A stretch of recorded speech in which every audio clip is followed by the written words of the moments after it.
पके जहाँ जहाँ पकेगा तो सब गोटा वगैरह मसला क्या पके दीजिए लास्ट को खाली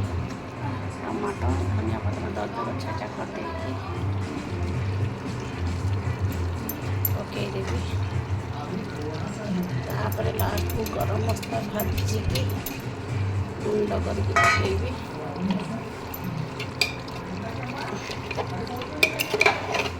तापर लास्ट गोटे चामच गुआ घी पकईबी आज गुआ घी चिकेन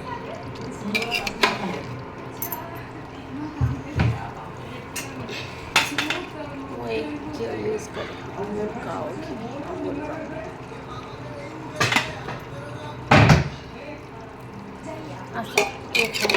मटन